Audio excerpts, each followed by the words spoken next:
You're probably here because you're finding it a little bit difficult in finding your way about leadership, finding your way on how to manage people well, and finding your way on how to grow your business as an entrepreneur. Any one of these things are the topics that we cover. I'm your host, Sean C., aka Mr. CEO at 22. I am so glad that you took the first step of being here to learn more about leadership, entrepreneurship, and management because the world needs more people like you. We will help you to invest in yourself because that's something that is worth doing. That is something that is worth learning. If you have questions about entrepreneurship, maybe you're having problems at work or you're having some leadership problems or managing other people, boy, I have news for you. We have what we call a masterclass. Most of the courses in the masterclass deal with how you can generate revenue online.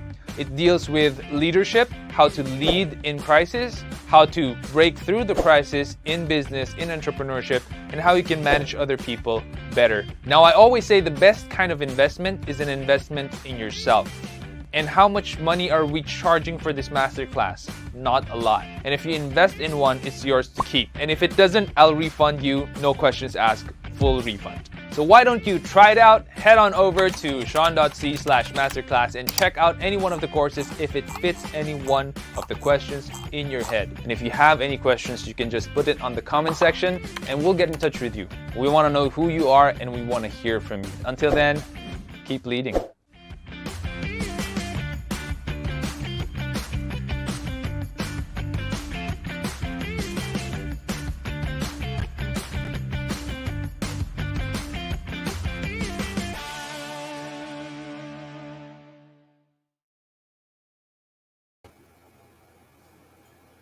All right. I think StreamYard is having a little bit of problems. There we go. Having a bit of a problem with my camera there. Hey guys, thanks so much for tuning in. For those of you who are here, I have to apologize. I'm sorry I'm late. There are unforeseen events in my errand run earlier and wasn't able to make it at 8 p.m. But thankfully, I'm here now, and I hope that you guys have questions for me that you're excited to learn from. And before I move forward, and I could see the questions piling up already, I'd like to remind you that we have new episodes in the Spotify podcasts. So if you haven't yet, please do follow us on Spotify. We publish 3 episodes a week, and they're not that long. This week we published 3 episodes. October 26th to 28th, that's with Mr. Joseph Worker, whose business is very unique, and that is in kind of recycling stuffs that people want to get rid of in their lives and reselling these things. And we also have an AMA with Miss Antoinette Aquino. So we have Does Autonomy Help Make Better Business Decisions? So for those of you who are still trying to figure out what kind of structure do I want to build my team around, how about autonomy? This is going to help you out to realize if that's the way to go for you. We have Why Your Business Stopped Growing with Tony Aquino, and we have the risks you face as a young CEO because Mr. Joseph Worker also became CEO at a very young age, and he also had to experience some things that I also personally experienced as a CEO when I was 22 years old. And if you haven't followed us yet on YouTube, you can subscribe on YouTube as well if you're more visual type of learner or you just want to see, what happens when I do my podcast recordings, you could subscribe to YouTube. Okay, moving on to the questions. So I'm gonna extend a little bit to 9:20, 9:30 p.m. tonight because I wasn't able to get back on time here in my work area. First question from Vian: What management techniques have worked best for SEO Hacker Team? Okay. Wow. Bigat ka agad ah. Management techniques. Definitely, I would say it's going to be. We don't really have one, right? I don't think we have a management technique that we just apply and slap onto the team, and we don't have like schools of thought. For example, I subscribe to Jim Collins' management style, or um, Peter Drucker's management style. We don't have those kinds of schools of thought that we use as, management techniques. But I'll tell you how I manage, and it's usually, when I manage, it's with delegation in mind. It's to build a leader and to build, or a manager in his or her own right, in my team. So what I usually do is, at the beginning, it's much like driving a car. When you have a Ferrari as a car, for example, you're not just gonna give the keys to your brand new Ferrari to a new hire or someone who's pretty new in your team. What you'll do is, you'll drive it and then teach them, here's how to drive this car, these are the controls, this is how to make it do what you want, to get from point A to point B. Okay, this is how I do it. And then after that, you give them the keys, but you sit right beside them and say, how would you do it? I'm here to guide you. You have questions, I'm just here. You make mistakes, I'm just here to help you out. And then after that, then if they don't make dents in your Ferrari, hindi nila nabangga, then you could give them the keys, right? And tell them, okay, you can drive the Ferrari now. And a lot of people, when they manage teams, they don't do it that way. They do it in a way where they just give the keys and say, here it is, right? Do whatever you think is best with it. Just get it from point A to point B.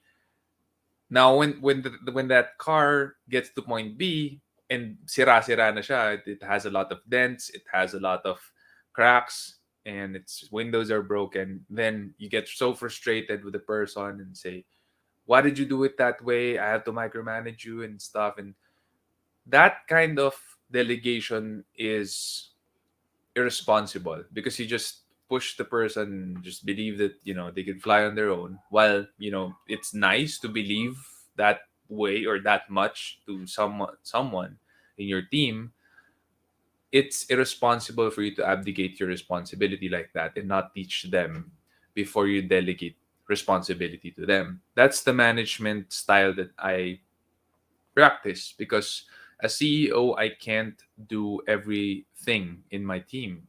I have to delegate a lot of stuff so that I can focus on the things that only I can do. And that's making the critical decisions, that's winning key accounts. So I have to delegate. And how I manage is, at first, I handhold people, and through a certain length of time, but I keep it to a minimum. Because if you have to handhold people for a long time, that means they probably are not suitable for the job, or they're not that competent, or they're not that sharp. And it depends on the sharpness and competence you need for that position. But in my case, I prefer working with people who have, who has gold inside, and I just need to dig a little bit deeper to get there, rather than having to dig a lot, deeper, because of the constraints of time. So in my case, I don't have a lot of time, so I need to work with people who already have a lot of, or have good competence, are sharp, learn fast, are driven, have good work ethic. And I teach them the ropes. Then I check, can you drive my Ferrari from point A to point B, and with no dents and with no damages? And if the answer is yes, then I say, okay, then you could here's the keys, go do how you want to drive it. You could drive it, right? So that's the kind of management style that I have. In terms of techniques, I really don't have a lot, right? Leadership, I could share more of my leadership principles. I wouldn't say techniques, but more of principles. But management techniques, I don't think we adhere to management techniques, in SEO hacker. Talagang leadership yung what we subscribe to for our team. How do you manage and keep remote teams engaged? Um, Engaging remote teams is all about, if you're still going to your vision. If are you still all going towards that vision together? Are you still communicating? Because when people work remotely, focus is high but communication is low. Unlike when you're in the office na isang topic mo lang, you can talk with anyone you pretty much want. Communication is high because there's zero barrier to communicate, but focus is low, right? It's a lot lower depending on the person, on how they work and how they focus. But usually that's the case. And so when people are working remotely, we have to make sure that we have meetings. Actually, we have a lot more meetings now than when we were working in the office because of the advent of remote teams being not so communicable. Kasi bibihira lang kayo mag-usap. You know, you have a lot more time just chatting. You don't see each other. You don't really talk audibly with each other. So we had to make ways. We used Discord. You guys know I use Discord for leadership staff for you to ask questions. So we use Discord as well in our team so that we can just hop in a channel and talk. We also have, we have meetings for per team. We have meetings per week for the whole team. We also have a meeting for that. We also have meetings for our team leaders.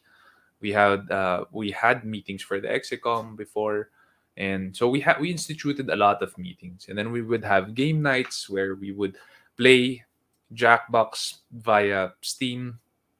I would join that sometimes. Rarely do I join, but I try my best to still be able to join those things. And also, we have our Bible studies every week, and that's led by my wife Apple and one of our team leaders, whose name is John, and a couple of other people would also have their own initiatives in trainings and workshops.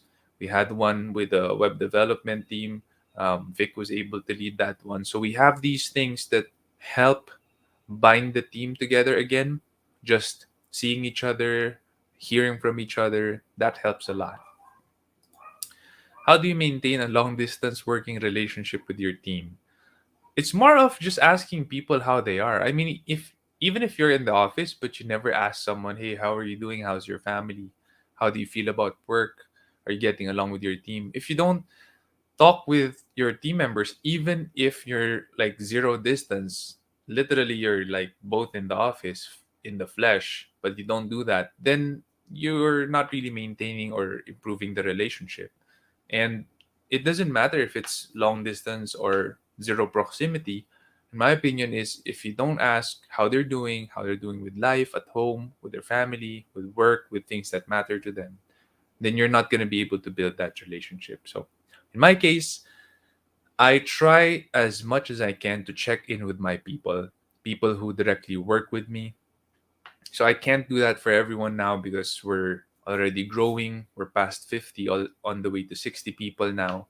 And I can't do that with everyone. But fortunately, my team leaders are a lot more relational than I am. So they do that a lot with their team. And I do it with my team leaders for the most part. What advice would you give to a new manager or leader? Keep learning, study about leadership, study about management, be an eternal student, and that takes humility. Learn from other people, seek the help of and the wisdom of mentors and other people who have gone ahead of you. That helps a lot. Read a lot of books, listen to podcasts, keep learning, consume anything you can that would help you be a better leader or manager. Because at the end of the day, people will pay you not with your title, not because of your title or position, not because of your diploma, but because of the value you are able to build within yourself. That's why people will pay you. That's why they'll hire you. That's why they get you for their business. And in my case, 100% that's true. That's why I still read a lot of books. I still listen to a lot of podcasts, especially when I exercise or do idle stuff like driving or taking a shower. And that's why I also seek help from mentors as well, because I don't know it all. And there's a lot of stuff that I need to learn even as an entrepreneur. How do I promote people in a way where it's sustainable? How do I budget? How much money will we use to promote, a couple of people this year? How do I know who to promote this year based from my team leaders' assessments? How can I trust those assessments? Like, these are questions that are legitimate when you're growing, and I had to ask these questions from people who are ahead of me and who have grown businesses bigger than mine and stronger than mine and ahead of mine. So always be learning. From Bam, what do good leaders do to effectively manage their team? They care for their team, right? For me, that's very important. If people know that you care about them and that they can trust you, then you will be able to influence them. Without influence, you can't lead them, you can't manage them well. They become a source of frustration rather than a source of joy and pride. And for me, it's about caring for people. It's very important that they know that when they're in trouble, you got their backs, or you're gonna go in and help, right? You're gonna get your hands dirty, gonna go in and help. And even in SEO Hacker right now, we're facing numerous difficulties in terms of changing processes and how we do things. I'm 100% in the operations, fixing a lot of stuffs and doing things inside. And that is very important, because if your people don't think that you're going to get your hands dirty with these things, then they're also not going to get, because like, why would they do that if you, the leader, are not willing to do it? So for me, that's very important. You care for them, and they know that when things get tough, you're willing to go into the trench and lead the charge for them. Okay, I'm gonna go ahead and hey.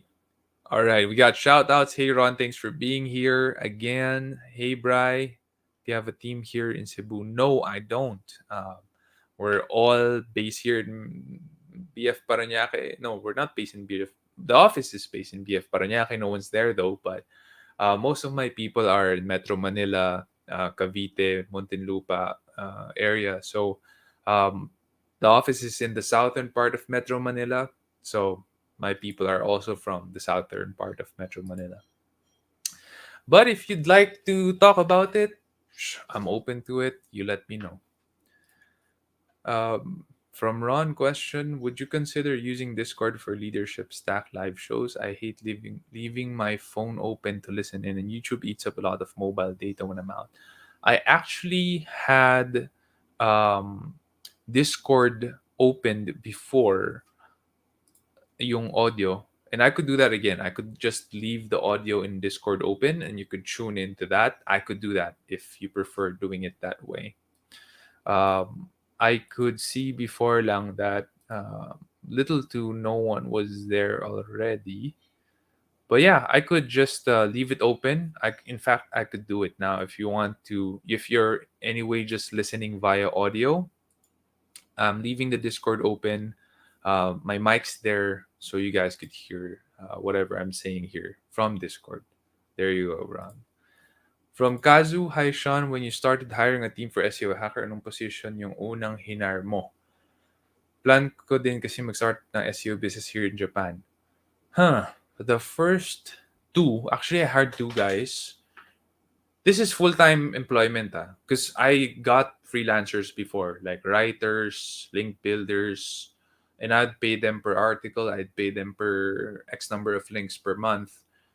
But if the first two hires I got, one was in charge of content, generating content, because my SEO strategy is content centric and creating really good content for our clients. And one was in charge of links. So basically, I hire people for operations. And even today, the team I bulk up the most is the operations team rather than the business development team. Because business development is something that I feel strongly about. I still do a lot of our business development. I still try to win a lot of our clients as well. And that team is very thin. It's just me and Steffi. So there's just two of us. But yeah, I usually hire people last on the things that I'm really good at. I know I'm good at it. I'm not gonna hire for that. I'm gonna do it as long as I can to make my operations as lean as possible. But yeah, I wanted to serve our clients with the best quality that we can produce. That's why I bulk up the operations first, because they're the ones producing the results. So hope that helps and hope that makes sense, Kazu. And Japan is a fantastic place to start an SEO business because they're using Yahoo JP, and Yahoo and Bing, they're just following Google's algorithm. So it's not that difficult. It shouldn't be that difficult for SEO in Japan. Um, I studied a little bit of hiragana and katakana and a little bit of kanji when I was in college, but I didn't stick to it, so I forgot like 99% of it already. Yeah, but yeah, God bless your business. Hey, Manzar, thanks for tuning in from LinkedIn. Do you think backlinks still matter? I think they do, not to secure a position on the first page, but to secure a position in top three for any given keyword with a keyword difficulty of 15 plus. Backlinks still matter. I mean, that's still a pretty heavy, pretty weighty factor. There's so many factors now, but I think when you're trying to compete for rankings, like you've done all you can for content, you've done all you can for on-site optimization, you've done all you can for site speed, for security, anything and everything you can directly manipulate. If you've done all you can for that, what is left is now the links, the battle for really good quality links. And that's usually where we compete because Google shows you millions of results per keyword search, and you're competing for the top 10 out of millions and millions of other websites.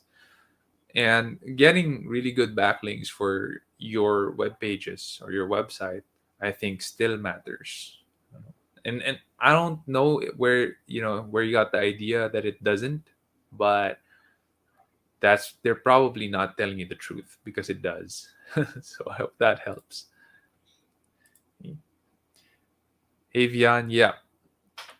That's yeah. Thanks for quoting what I said earlier. People don't pay for degrees. They don't pay for yeah, for they don't even pay you for your output. They pay you for your value as a person, in my opinion. And that for me is very important. And a lot of people have to realize that because a lot of people would say, my job, I'm not really making a lot of money. I wish I would make more money, but this is the job I have, and I have to stick to it. But the truth is, if you just put more value to yourself by learning new things, again, it's not that hard. It's just learning from mentors, listening to podcasts that are important and relevant to your life, reading books. Where do you start? Well, you could start with leadership or personal growth. Those are really good areas to start, and that will catalyze whatever else you'd want to learn and invest in. When you invest in yourself that way, you generate value for yourself, and that value cannot be taken away by anyone or anything. And that's going to snowball to more people willing to pay you for it. In fact, if, for example, you put it in your LinkedIn profile that you've been able to read X number of books, listen to X number of podcasts, maybe you'd like to put in the podcast episodes there by whoever the speaker is. I don't know, John Maxwell, Dave Ramsey, for example, or Patrick Lencioni. That's actually pretty valuable. I mean, if I see an applicant who have these things in their profile, that's very enticing for me to talk with that person and see if I could hire that person because I know their principles are somewhat going to be similar to mine because I learn from these people. I learn from their podcasts, from their books. And if they do as well, that's just going to improve their chances of me hiring them. So I hope that helps, Vian. Fawad, hey, happy to see you too. Thanks for tuning in here, Fawad. Really appreciate that. Profiles and backlinks are affected. Profile backlinks are affected or not. Profile backlinks, any links from social media doesn't carry a lot of weight. It carries authenticity and trust, but not ranking points. So if you have a lot of links, like you create profiles and just get links from those profiles, to your website, I think that's generally a waste of time. But if you ask me if you're gonna link like from your Facebook profile or your Twitter profile to your website, that carries authenticity and trust, and Google will honor that. And but in terms of ranking points, I don't think it does carry any ranking points. So I wouldn't go that route for link building. Okay. Got the idea from your own experience. Wow. Okay. Can easily rank any content in the first page with good content, but to get it ranked on the top three, factor of backlinks become really important.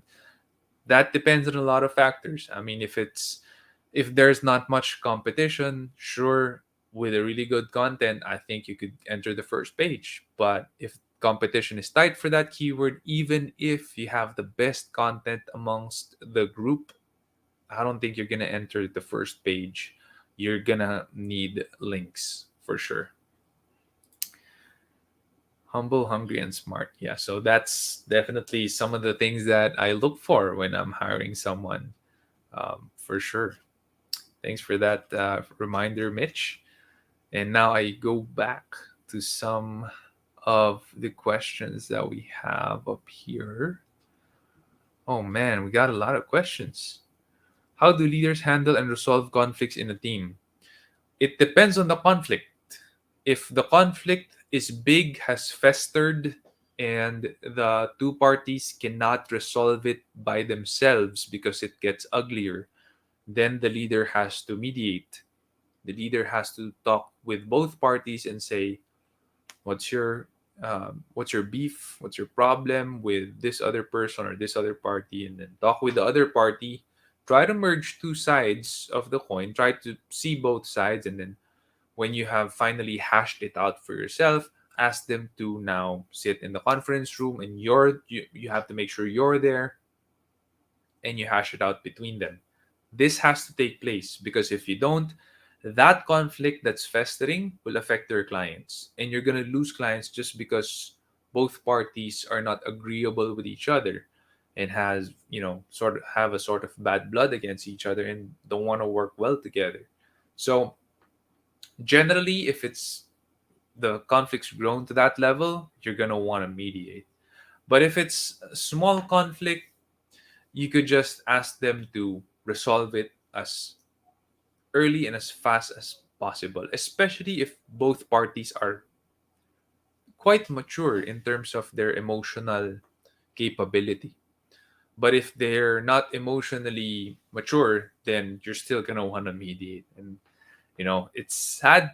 I'm sad to say that there's a lot of people today who are soft, who are onion skinned, and who are snowflakes. So, you as the leader would probably have to mediate in a lot of conflicts in your team, depending on what kind of people you have in your team.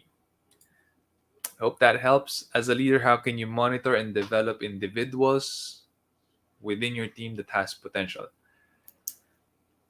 You just sense them, I mean, if you've done business, like I've been doing business for a decade, and more than 100 people have come and gone from my team.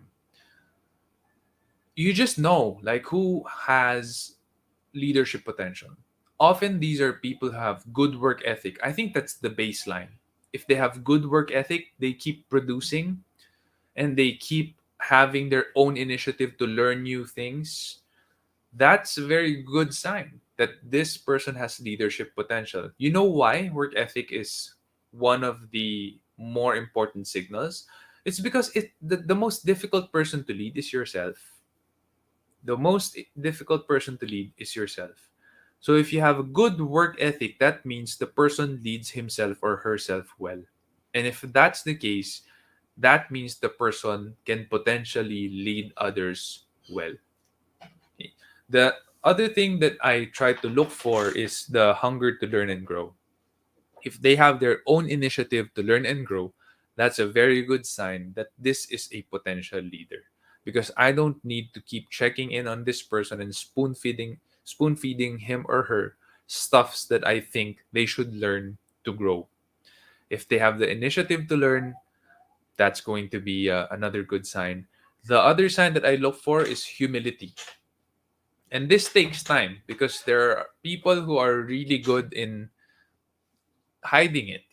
They just seem humble for them at the beginning when they don't know a lot of stuffs. But once you teach them and they learn and they grow in their skill and they grow in their influence in the team, you'll see the ugly head of pride rearing. And this happens a lot, right? I'm not gonna say it rarely happens. It happens a lot. In fact, recently I just allowed someone to leave just because of that kind of attitude where the person was trusted. I personally taught a lot of stuffs that the person knows, and I also put him under my wing. And sadly, pride, that's usually when pride and ego comes out. It's when the person knows more knows a lot more than when they started, have more influence with the team. Then you can see the true humility of a person then. And for me, humility is going to be one of the key points of seeing whether someone is a potential leader or not. If they have really good humility, they're not entitled, they are thankful and grateful, they're loyal, they have concern for you and the company. These are good signs of humility. So I hope that helps. Just three things. I'm going to keep it simple, but those three things are very important signs or signals for me to see if someone's a potential leader. How do you keep your team motivated to help them give their best on the job? Right now, we have our clap session. So every week, we applaud people who would work well and go the extra mile for our clients. So there are times when, I notice we notice things. We know when people give their best. We know when people wake up early. Like this week, I'm impressed with someone whose name is Erica, and she works in our team.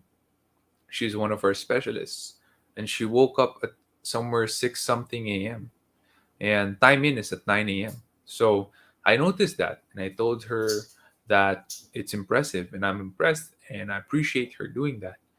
So, and I'm saying it here, she impressed me with that. I notice these things, and a lot of other people in my team also notice things that our team members do, and we record that, and we announce it every Monday morning, every Monday afternoon, and we applaud them for it. So we appreciate them. We notice these things. A lot of people. The thing is, if they go the extra mile and do things for the company, it's not even noticed. They don't get anything for it. And the last time that they got applauded is during their graduation, and that's a sad fact of the world. And this is why we have the Monday clap sessions to really recognize and tell them that, hey, I noticed that. That helps keep them motivated. Other than that, we have our core values. One of our core values is grit, and within that core value, there's a quote there by George Bernard Shaw where it says, "Don't complain that the world will not devote itself to making you happy." It's just part of a very quite long quote. It's a small part of a long quote that I put there, but we really don't like entitled people in the team. We would rather not have them. So that helps keep all of us level headed and also grateful for what we have. Hope that helps. How do you handle underperforming team members who have been with the company for a long time? You have to have systems in place. So we have certain feedback forms where we give scores to people. And if the scores are low, it's going to directly affect their performance bonus. And it's going to directly affect their tenure with us as well. So no one likes getting low scores, for sure. No one likes getting, and if you're getting low scores, because that form is every month. And yeah, that would tell the person if they're underperforming, and that would also tell me if there are people in my team who are underperforming, because I could see that. And those who have low scores, especially those who have been with the company for a long time, we flag them and we tell them, how can we get past this, how can we improve that. So yeah, it's a matter of talking with them first, and if that doesn't improve, we're gonna have to give them a notice to explain. And you get, enough notice to explain memos, you're gonna be let gone. So that's business. That's the way work works, and that's the reality of it. What steps have you taken to ensure that both old and new team members are fulfilled and excited with their work? It's a matter of you casting the vision and them owning and embracing the vision. And right now, every Monday we recite our vision statement, and we remember that that's where we're going to go. That's the direction we're going. If the team members do embrace the vision, they know that what they're doing matters, because we're taking one step ahead, one step further towards that vision. That helps a lot with fulfillment and excitement. Otherwise, it would also be the camaraderie of the team. We're a very young team. I'm 33. I just turned 33 this year, and I'm one of the oldest, right? There are now a number of people in the team who are older than me, and we hired them during the pandemic. But otherwise, it's a very young team. A lot of people in the team are 20, 21, 22, 23, 24, 25. And we make sure that our training materials are really, really good. And we make sure that we mentor them, lead them, guide them, counsel or coach them, and really develop them. And that helps a lot with camaraderie, because they know that we care about their growth and we support them. And that helps them be fulfilled and excited. Also, make sure that you put the right people in the right seats in your bus. Don't put someone who's so excited about marketing in accounting, and don't put someone who's so excited about numbers in marketing or in web design. That's not going to work. So make sure that they are in their strengths areas where they're excited to do the work every day.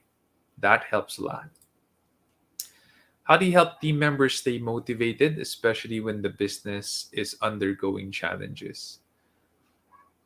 You have to tell them that here's the plan. This is where we are. It's challenging now, but this is our plan on how we're going to be able to get out of this and succeed and win.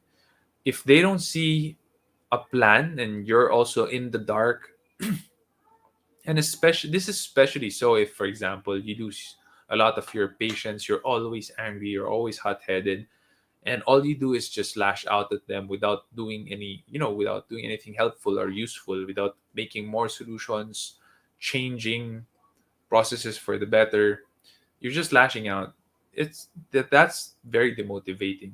That's something that will really wreck your team. But if you're someone who tries, your best to try to win, do whatever it takes to win, that is something that people will rally behind. And you have to tell them there is the light at the end of the tunnel, and we're on our way there, and here's the plan. This is what we're going to be doing, and this is what I'm going to be doing. If you have that plan in place, people are going to follow and rally behind you. When you lose a client, what are the steps you take to ensure it doesn't happen again? Well, it depends on how we lost the client.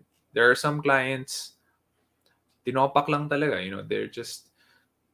they just really wanted to churn and cut the contract, or they have their own financial problem, or we did a fantastic job and they're ranking number one already, and they feel like they can still be number one for, I don't know, like 3 years or so. And they feel like their competition is not gonna catch up. or the competition is not going to hire me, then they end the contract that way. So in those cases, can't really do a lot of stuffs about that. But in cases where we are partly at fault, my team is partly at fault, we have to really change some things.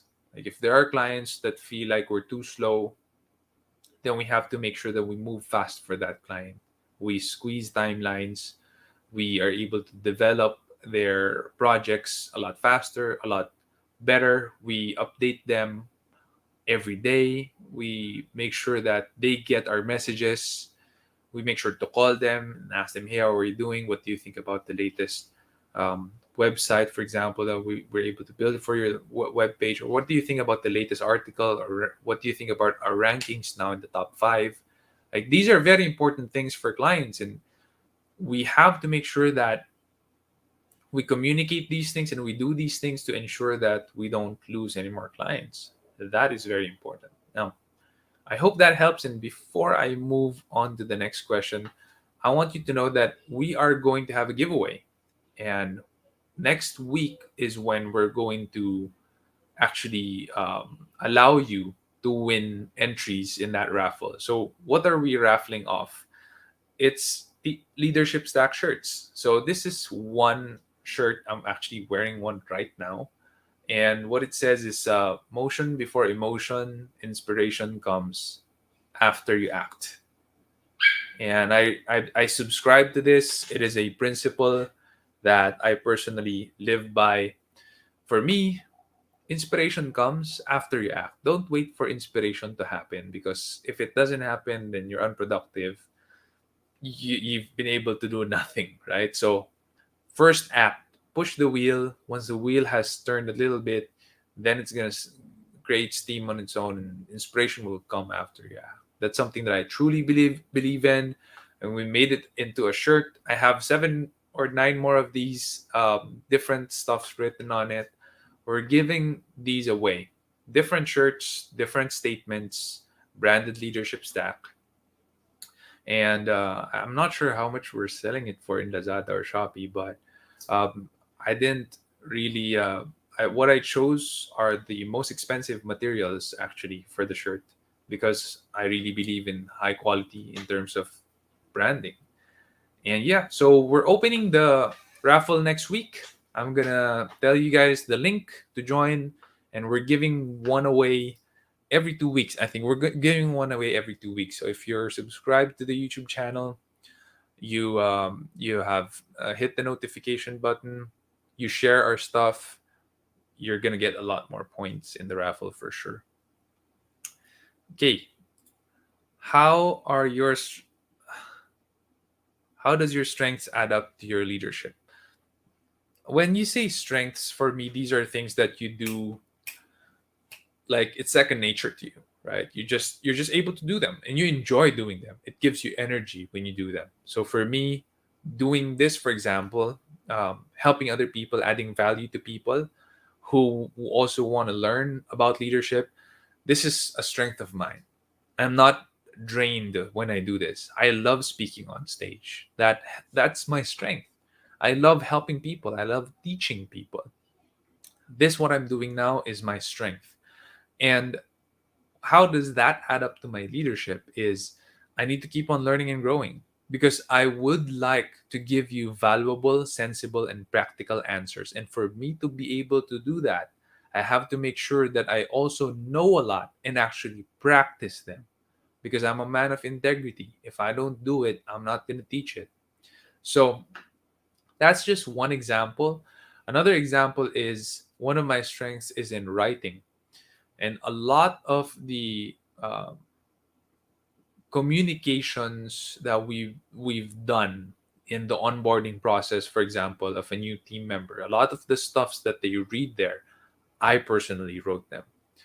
Our core values, I personally wrote them. The purpose statement, I personally wrote them. Right? These are my strengths. I love doing them. And it adds to my leadership, because now when people read them, they know the one who wrote these things must be practicing it, because if not, then it's just not going to work. I lose all authority. If I don't do what I wrote in our onboarding and if I don't practice our core values, it loses its power. It loses its influence. So I have to live by them. I'm accountable to those things. And that helps me with my leadership. Okay, we have a lot of SEO stuffs here from Fawad. Contact me. I want to work on. Yeah, sure. Let me know. You're on LinkedIn. Just leave me a message there. I'll get back to you as soon as I can. No worries. And I'm glad you find the answer helpful. From Manzar, my experience keywords with 15 to 25 keyword difficulty can be ranked on the first page easily if the website TR is 70 plus. Yeah, website TR being 70 plus, that's very tough to be able to achieve. That means the website has a lot of good quality links already. So, yeah, it could rank first page easily. I do agree with this because the DR is 70 plus already. Can I link my latest blog article, my blog latest articles in every article on other websites as an author? Can I link my blog latest articles in every article on other website? Sure, I think you could. Maybe you're trying to achieve a higher EAT or expertise, authority, and trust. That's why you're asking this question. From an from a ranking standpoint, that would be helpful if you have an author page and you keep linking to it. For example, my author page is actually my website, sean.c.sean.si, and I link to my own website as the author of articles that I wrote. So that does help. Hey, Pat, thanks for tuning in. Good to hear from you again. And yeah, Patrick, by the way, is helping us with some of the leadership stack merchandise, namely our stickers, which I haven't been able to publish, but yeah, it's coming out. So we're giving these away as well. We have a lot of stickers that we're going to be giving away along with the t shirts that we're giving away. So if you need stickers, contact Patrick Miguel. I love the quality of the stickers, by the way. It's very, very good. We have a lot of questions pa. Wow. Okay. Do you try to win lost clients back? Yes, I do. Because it's easier to win. Well, it depends on how you lost them, of course. But if you lost them in a way where, for example, we are partly at fault in operations. Of course, if we were not at fault and they mismanaged their funds, kulang sila ng pera, we can't really win that back, right? But if we're partly at fault, operations was not up to par in terms of standards and output, then I try to win them back. I give them a very good deal, or sometimes it's a matter of relationship. I ask them, hey, you want to go out? Let's go for a drink somewhere, and let's just talk, just chill. And sometimes I win clients back that way, and it's important for me to do that because if the reason why they left SEO or they fired SEO hacker is because of our shortcoming, I'd want to redeem that and turn them into a promoter and a happy client. That is important for me. The brand of SEO hacker is very important for me. That's why I try to win lost clients back. How do you know if a client is a good fit with your company? They have to have the budget. If they don't have a budget for SEO that is not at par with our rates, then they're not a good fit. That is one very easy way to know if a client is a good fit or not. Also, if they have the requirements that they also require before starting a website. So, for example, do you have good content already or pre written content about your products, about your services? Do you have images, pictures, and videos? You have catalogs of your products and services, because if you don't have them, we have nothing to build with. We cannot invent the product and the service write up in images for you. You have to have some pre-existing content that we have to work with. So they have to be at a certain level already before we can work with them. Otherwise, it's easy to know if they're they're not, if the relationship is not gonna work. That's how we know if they're a good fit or not. And usually companies who are super cheap, they're so thrifty, super kuripot, usually they're also the hardest clients. So at the get-go, I just tell them, um, I could refer someone else. Actually, that's what I do. I just refer someone else, because yeah, yeah, those are usually the tougher clients. I'd rather not work with them. Have you ever taken on a client who is not a good fit? Yes, because there are some potential clients who are really good at charming you and talking you into partnering with them. But at the end of the day, they're gonna cheap you out. Like they're not gonna pay you on time. They pay you so small. They have so many demands. They go out of scope and ask you to do a lot of stuffs that is not covered by the contract. How did I manage it? I fired them. I tell them we can't do this anymore. Keep the website, keep your money, but it's not gonna work if this is what's gonna happen moving forward. If you're willing to change and pay us up, then well and good. We're gonna continue the service. We're gonna keep serving you, and everyone's happy. But if you're gonna keep doing this to SEO hacker, I don't think we are doing business anymore. I think that it's like a slave and master relationship, and our brand is not a slave brand. It is a premium brand, and it's the number one SEO company in the country. So I've literally fired him, and I think I fired all of my clients that are like that already. We don't have any clients like that anymore. We love our clients now, and we're happy working with them. Have you ever taken on more clients than your team can handle? How did you help make the workload more manageable for everyone? I think there's always a point in time where, especially if you're a services company like we are, you take a little bit more clients than your team can handle, because that's the only way to grow. If you're always hiring more than the clients you have, your business is gonna die. Because if you, for example, hire 20 people and you only have clients for 15, so you have five extra people or manpower chilling out. They're just chilling and you're paying them. Number one, it's not good for your team morale, because the people who are performers in your team will see that and say, these five people, they're just chilling out. Maybe I should just chill out too, because they're getting paid anyway and they're just chilling out. Like, it's bad for team morale. It's bad for your culture. It's a big no-no. Number two, if you have 20 people but you only have clients for 15, so you have five extra manpower, what happens is, if you lose one more client, so now you only have clients for 14 or 13 people. Now you have six and seven extra manpower in the team.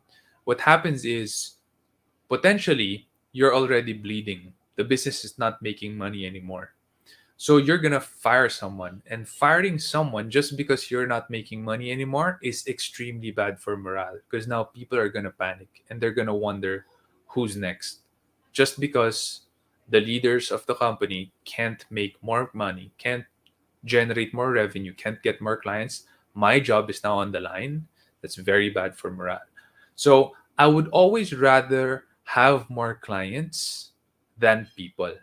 You have more clients than my team can handle, then have more people in the team that my clients can pay for. I would always have more clients. Why? When you have a lot more clients, people get stretched. You will see leaders rise. Who is the real leader and who's faking it? Because people who are real leaders, they stretch under pressure, they grow under challenges. And I love it when I see people who are growing under the weight of having more clients. I love that, because the leaders who rise, they rise permanently. And also, that enables me to now hire more people and take my time in sourcing more people for the team, because I can now check how much money do we have coming in and to hire X number of people. And in terms of X number of people, what's the kind of people that we need? What kind of attitude? What kind of culture fit? Can we profile them properly, etc.? So having more clients than my team can handle is always better than the other way around, where you have more people in the team than clients. Now, is it ever the case where you have exactly the right amount of people and exactly the right amount of clients? Extremely rarely would you have that scenario. Okay? Extremely rarely. And even if you have that scenario now, it doesn't last. It's just like for 1 month or for 2 months, and then you got to balance it out again. When you're a services company, that's what you're trying to play around with. That's what you're trying to play around with. Now, some services company would outsource a lot of their processes, a lot of their manpower, easier for them, right? Because when you hire more clients, you could just outsource more. But in SEO Hacker, we don't outsource our work. We do it all in-house. So in my case, it's a lot more difficult to balance this out. That's why we built our processes around having more clients than people. But to supplement the people in the team and not make it more difficult for them, we improved our processes to world class. And the tools we use, the software we are supported with, is world class.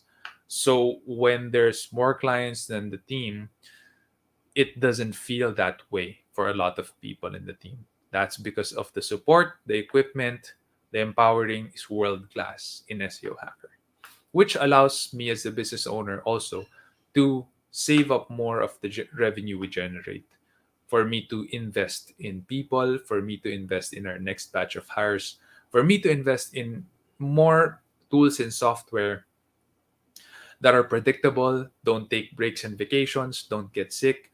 It's always there to help us. So that for me is how I do it, and I hope that helps you out. How do you deal with clients who are behind on their payments, especially in the pandemic? It depends, because if the client is also in a very tough spot because of the pandemic, we don't shoot them while they're wounded.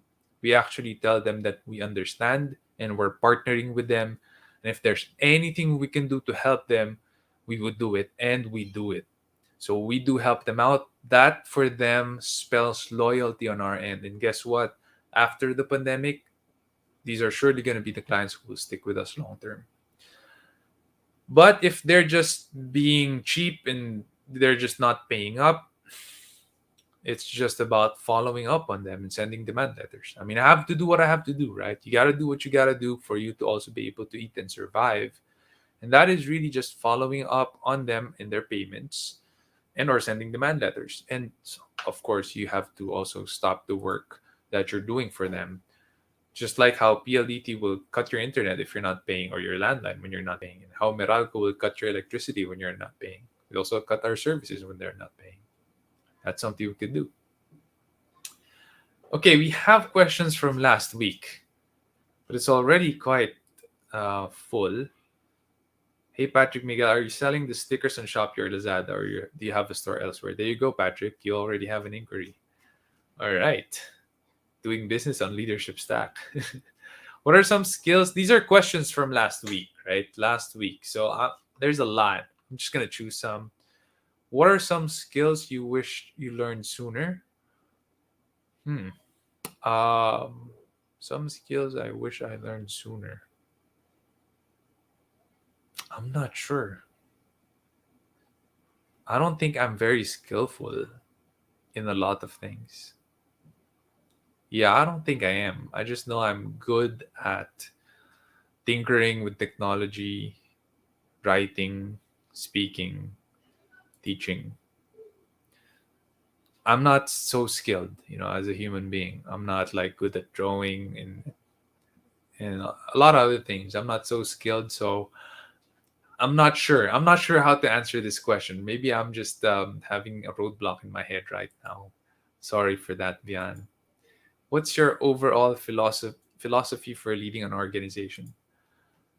My overall philosophy is everything is given to me by God, and I have to manage it in light of eternity, in light of what's been given to me. When you read the Bible, you realize that God will call to account everything that He has blessed you with. He gives you a certain number of talents. If you grow those talents, that's that pleases Him. If you don't and you just bury it under a rock, that for Him is something that's evil and unwanted. So for me, it's about leading, growing, and managing the organization in light of God's will. And that is for me to do the best I can with my resources, with my people, with my time, with my talents to glorify God. That's going to be my overall philosophy. And at the end of the day, it's to make God happy. Whenever I speak on stage, I make sure to give God the glory.